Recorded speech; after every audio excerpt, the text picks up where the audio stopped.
Қайырлы күн. 1 қараша 2023 жыл. Ескертусіз оқ ату баяндамасын таныстыруды жалғастырамыз. Жаңжалдың басталуы. Бейбіт жиналыстар бостандығы құқығын сақтау. Бейбіт жиналыс құқығы адамның негізгі құқықтарының бірі болып табылады. Және көптеген халықаралық конвенциялар және декларациялармен кепілдендірілген. Бұл заң шеңберінде және зорлық-зомбылықсыз еркін пікір білдіру, наразылық білдіру мүмкіндігін болжайды. 2020 жылдың мамыр айында Қазақстанда, Қазақстан Республикасында бейбіт жиналыстарды ұйымдастыру және өткізу тәртібі туралы жаңа заң қабылданды. Ол әзірлеушілердің айтуынша, бейбіт жиналыстарды өткізудің хабарлама тәртібін белгілеуі тиіс. Алайда, шын мәнінде бейбіт жиналыстарды ұйымдастыру, рұқсат беру сипатын жалғастыруда және бейбіт митингті өткізуге келісім алу өте қиын. Бұл заңда түсініксіз терминдерді қолдана отырып және техникалық себептерге сілтеме жасай отырып, билікке қажетсіз наразылықтарға іс жүзінде тыйым салуға мүмкіндік беретін көптеген шектеуші ережелер бар. Саяси оппозицияның заңға бағынатын өкілдері мен азаматтық белсенділерді биліктің бас тартуына байланысты жылдар бойы бейбіт митингілер мен шерулер өткізе алмады. Тек 2022 жылы билік кем дегенде 170 бейбіт наразылық акциясын келісуден бас тартты. Құқық қорғау органдары наразылық білдірушілердің ықтимал қатысушыларын алдын ала ұстады. Бұл әдетте негізсіз болып табылады. Қаңтардағы оқиғалар әсіресе кенеттен болған және стихиялық митингілер болған кезде заңның жұмыс істемейтінін көрсетті. Қазақстан азаматтары Біріккен ұлттар ұйымының адам құқықтары жөніндегі комитетінің бейбіт жиналыстар мен пікір білдіру бостандығына құқықтарын бұзу туралы 30-дан астам пікірін алды. Бірақ Қазақстан олардың ешқайсысын орындамады. 2022 жылғы қаңтардағы наразылықтар Қазақстанның батысында, Маңғыстау облысындағы Жаңаөзен қаласында 2 қаңтарда 100 адам сұйылтылған газ бағасының күрт өсуіне қарсы наразылық акцияларына шығуынан, яғни баға 50-ден 120 теңгеге дейін көтерілгеннен басталды. Бейбіт митингке қатысушылар қала әкімдігінің жанындағы жолды жауып, Маңғыстау облысының басқа аудандарында жаңаөзендіктердің наразылықтарын қолдады. Наразылықтар бірден ұлғая бастады. Оларды батыстың барлық ірі кәсіпорындарының, Ақтау қаласының, облыс орталығының қызметкерлері қолдады. Адамдар жаяу да, көлікпен де жүрді. Наразылықтарды тәуелсіз беделді кәсіподақ жетекшілері Әмен Елеусінов, Құспан Қосшығұлов және Тахир Ержанов басқарды. Олар митингілердің бейбіт сипатын қолдап, зорлық-зомбылықтан аулақ болды. Бұдан әрі 3, 4 және 5 қаңтарда митингілер бүкіл Қазақстан бойынша Алматы, Ақтөбе, Қызылорда қалаларында және басқа да қалаларда қолдау тапты. Наразылықтар 80-нен астам қалалар мен елді мекендерде басталды. Ұрандар экономикалық талаптардан саяси талаптарға көшті. Шал кет, экс-президент Назарбаевтың нақты ықпалын шектету, үкіметтің қызметті тоғаруы, сыбайлас жемқорлыққа қарсы күрес және саяси тұтқындарды босату болды. Алматы қаласы қаза тапқан Сейдахмет Еділдің әйелі 48 жастағы Жанзақова Бақыт. Ол митингке бірінші рет барған. Бұрын соңды ондай жерде болмаған. Бұл сағат 2-3-те болды. Сағат 16-ға дейін ол балаларға қоңырау шалды. Бәрі тыныш болды. Сағат 16:30-да ол «Болды, мен үйге қайтамын» деді. Осыдан кейін ол телефон алуды тоқтатты. Балалар алаңдай бастады. Сағат 17:28-де ауруханадан бір әйел ұлымның ұялы телефонына қоңырау шалып, «Күйеуім қайтыс болды, оның жеке куәлігін алып келіңіз» деп хабарлады. 99 баптың 2 тармағы кісі өлтіру бойынша қозғалған Еділ Сейдахметовтың қаза болу фактісі бойынша қылмыстық ісіне кейіннен құпия мәртебесін беру туралы шешім қабылданды. Содан кейін Қазақстан Республикасының қылмыстық процессуалдық кодексінің 35 бабы 1 тармағы 2 тармақшасы бойынша қылмыстық құқық бұзушылық құрамының болмауынан істі тоқтату туралы шешім қабылданды. Куәгер Құндықбай Нұрлан, 48 жаста, Семей қаласы. 5-6 қаңтарда сағат 11 шамасынан бастап аяғына дейін митингте болдым. Әскери киімдегі адамдар жиналғандарды қоршап алды. Біреу басып алу болады деп айтты. Кенеттен бастайық деген дауысты естідім.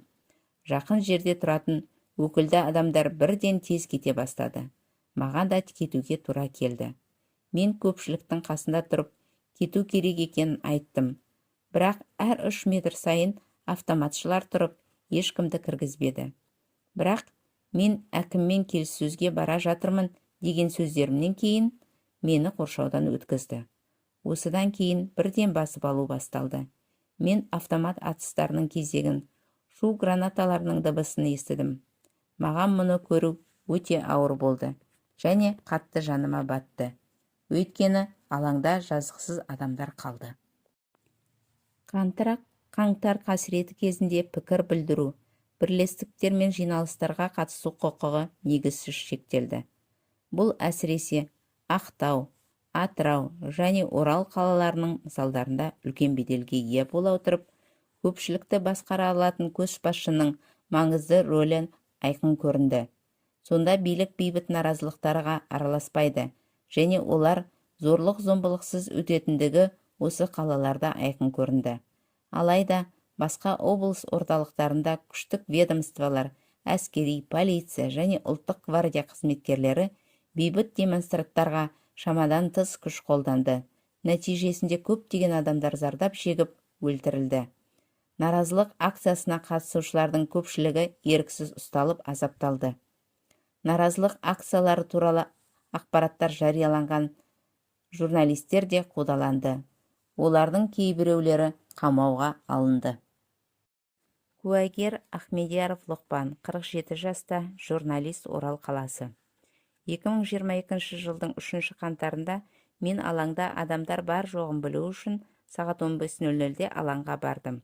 Өйткені ғаламторда газ елу талаптарын Ақтау, Ақтөбе қалаларының қолдағандары туралы ақпараттар таратылды. Бірақ онда ешкім болған жоқ.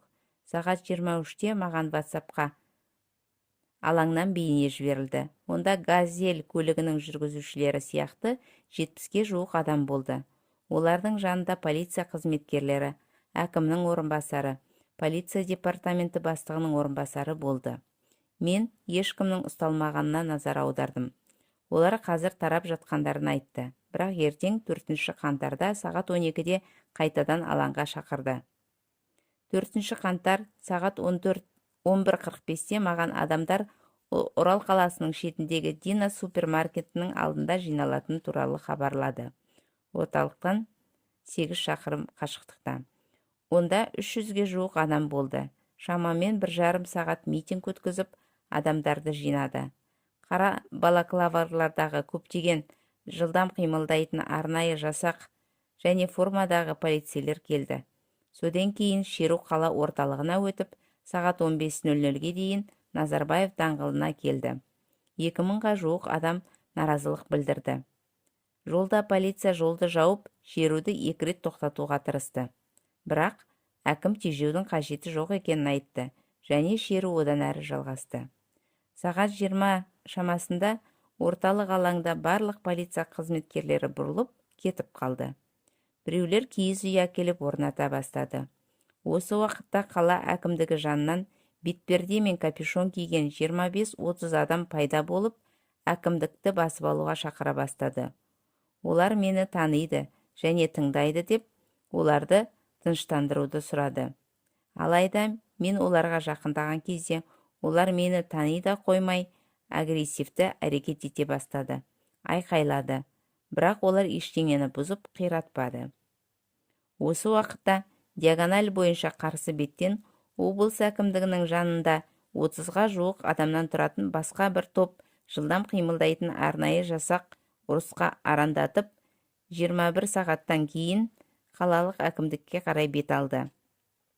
Алайда Олардың соңынан ешкім ерген жоқ және арандатушылыққа көнбеді. Алаңда ғаламтор өшірілді. Сағат 03:15-те алаңда жарық дыбысты гранаталар жарылып жатқандығы туралы хабарланды. Біз қайтып оралып, алаңға кіруге тырыстық, бірақ бізді жібермеді. Өйткені барлық жерде полиция қызметкерлері болды. Наразылық білдірушілер болған жоқ. Содан кейін мен ұсталып, 10 күн әкімшілік қамауға алындым. Орал қаласында ғимараттарды қирату, тонау және бейбіт азаматтарды ату болған жоқ. Алматы қаласында митингілер 4 қаңтарда түске дейін бейбіт түрде өтті. 4 қаңтардан 5 қаңтарға қараған түні демонстранттар республика алаңына кедергісіз жетті. Онда ұйымдасқан, агрессивті және қарулы топтар мен қарақшылар полиция қызметкерлерін ұрып-соғып, полиция көліктерін, дүкендер мен мейрамханалардың терезелерін қирата бастады. Құқық қорғау органдарының қызметкерлері жарық шу гранаталарын қолдануға мәжбүр болды. Наразылық білдірушілердің жекелеген агрессивті топтары қала әкімдігінің ғимаратын басып алуға әрекет жасады. Таңертеңгі сағат 4-те митингілерді полиция мен әскери жауынгерлер таратты. Бірақ 5 қаңтарда бірінші жұмыс күні таңертең наразылық білдірушілер қайтадан қаланың барлық шетінен жиналып, алаңға ағыла бастады. Оларды агрессивті адамдар бетперде киіп, капюшон киіп, әкімдікті басып алуға шақырды. Алаңға машиналармен және жедел жәрдем көліктермен қару-жарақ әкелініп, сұрағандардың қолдарына таратыла бастады. Сағат 14-тен кейін әкімдікке шабуыл басталды. Нәтижесінде олар әкімдікті басып алып, өртеді. Осыдан кейін көпшілік тұңғыш президенттің резиденциясына шабуыл жасай бастады. Сағат 17-ге қарай куәлердің айтуынша, ұлттық гвардияның полицейлері мен сарбаздары үйлеріне тарап кету туралы бұйрық алғандығын айтып, алаңнан кете бастаған. 29 жастағы жәбірленуші Әділбек ұлы Саят Алматы қаласында балалар массажымен, сондай-ақ кәсіби фото және бейне түсіріліммен айналысады. 5 қаңтарда түс кезінде Саят қызына дәрі іздеп үйінен шығып дәріханаға кетті. Ол қалада не болып жатқанын мүлдем білмеді. Өйткені сол күні ғаламтор өшірілген және олар жатын ауданда тұратындықтан теледидарды көптен бері пайдаланбайтын еді. Үйдің жанында дәріханалар жабық болды. Содан Саят дәріханалар жаңа жылдан кейін әлі ашылмады деп ойлап, ауруханаларда дәріханалар ашық болуы керек деп 7-ші қалалық ауруханаға барды.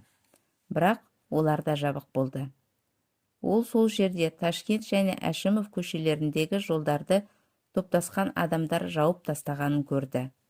Олар Саяттың көлігін жібермей, қайда бара жатқанын сұрады да, бәрібір кетіп бара жатырсың, адамдарды өзіңмен бірге алып, алаңға барасың, деді. Саят бас тартты. Ол көлігін тастап, Гоголь көшесіндегі орталық дәріханаға жолшыбай көлік ұстап баруды жөн көрді. Бір көлік оны Сайранға дейін жеткізді. Онда ол басқа тобырмен кездесті.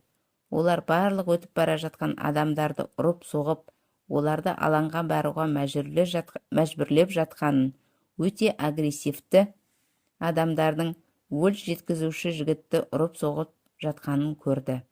Саят қашып кетейін деген еді, екеуі оны қуып жетіп ұстап алды. Біреуі телефоны бар қалта жақтан ұрып, оны сындырды. Осылайша Саят көпшілікпен бірге жүруге мәжбүр болды. Олар көліктерді тоқтатып жатты. Егер көлік тоқтамаса, оның артынан тастар, металл құбырларын лақтырып, машиналардың терезелерін сындырды. Көліктердің бірін дөрекі түрде тоқтатып, мені және басқаларды отырғызып алаңға жіберді. Онда бәрімізді Сәтбаев Фурмановқа жинап, тарап кетпеу үшін сырттай қоршауға алып, күзетіп отырды. 5 қаңтарда президент Тоқаев ұжымдық қауіпсіздік туралы шарт ұйымына қатысушы мемлекеттердің басшыларына көмек сұрап жүгінді. Ал 6 қаңтардан бастап республика алаңында ұжымдық қауіпсіздік туралы шарт ұйымы әскерлерінің кіруіне жол бермеу талабымен белсенділер мен бейбіт азаматтар қайта жиналды. Оларда қаруы бар бітімгершілер бітімгер емес, ұрма, атпа деген ұрандар болды. Құжаттау орталығы Қазақстан Республикасы ұлттық қауіпсіздік комитетінің төрағасы Мәсімов бастаған бірқатар жоғары лауазымды қызметкерлері қамауға алынғаннан кейін жағдай қалыпқа келе бастағанын, көшелерден оқ өтпейтін жилетпен, қара бетпердемен және қолдарында рациямен жүрген барлық адамдар, сондай-ақ қарулы топтар жоқ болып кеткенін құжаттады. 6 қаңтар күні сағат 17:30 шамасында республика алаңына жиналғандар «Біз қарапайым халықпыз, біз террорист емеспіз» деп жазылған плакаттарын жайды және өз талаптарын ұрандатты. Сол күні куәгердің айтуы бойынша алаңда таңертең әскери адамдар болды. Олар сағат 18:30 шамасында ескертусіз бейбіт наразылық білдірушілерді тарату үшін атыс қаруын белсенді қолдана бастады және бұл үлкен адам шығынына әкелді. Белсенді Нұралия Айтқылова атып өлтірілді. 7 қаңтарда бұқаралық ақпарат құралдары таратқан ақпаратқа сәйкес қылмыстық беделі бар жабайы Арман деген лақап атпен белгілі Арман Жұмагелдиев тұтқындалды. Ол 5 қаңтардан бастап тәртіпсіздіктер кезінде байқалған және алаңда агрессивті адамдар тобын басқаруға тырысқан. Сол күні президент Тоқаев терроризмге қарсы штабтың отырысын өткізді. Онда конституциялық тәртіп негізінен елдің барлық аймақтарында қалпына келтірілді. Жергілікті органдар жағдайды бақылайды. Бірақ террористер әлі де қару қолдануда. Азаматтардың мүлкіне зиян келтіруде. Сондықтан терроризмге қарсы акциялар содырлар толығымен жойылғанға дейін жалғасуы керек. Және ұжымдық қауіпсіздік туралы шарт ұйымы негізінен стратегиялық нысандарды жабу және күзету функцияларын жүзеге асыру үшін шектеулі уақытқа келді, деп айтты. Содан кейін азаматтарға мемлекеттік теледидар арналарының экранынан елге 20 000 лаңкес шабуыл жасағаны туралы президент хабарлады. Азаматтарды сақ болуға, қырағылық танытуға және күмәнді адамдардың кез келген күдікті әрекеттері туралы хабарлауға шақырды. 10 қаңтарда YouTube'те президент Тоқаевтың ұжымдық қауіпсіздік туралы шарт ұйымының кезектен тыс онлайн саммитінде Қазақстан ауқымды дағдарысты және мемлекеттік төңкеріске әкелетін әрекетті бастан өткерді деген мәлімдемесі таратылды. Барлық жауынгерлік әрекеттер бірыңғай орталықтан үйлестірілді және бұл арнайы мылтықтары бар мергендерді қосқандағы жақсы дайындалған мамандардың шабуылдары болды. Лаңкестер өз байланыстарын пайдаланды. 5 есе артықшылыққа ие болды. Агрессия бір мезгілде Қазақстанның 11 өңірін қамтыды. Сондай-ақ президенттің Нұрсұлтандағы резиденциясының айналасында содырлардың жиналғанын көрдік деген әскери қызметшілердің кесілген бастары, сондай-ақ бандиттер шабуылдап мәйіттерді мәйітханалардан алып кетті деген ақпарат таратылды. Ал Қазақстандағы жағдай лаңкестік соғыс деп бағаланды.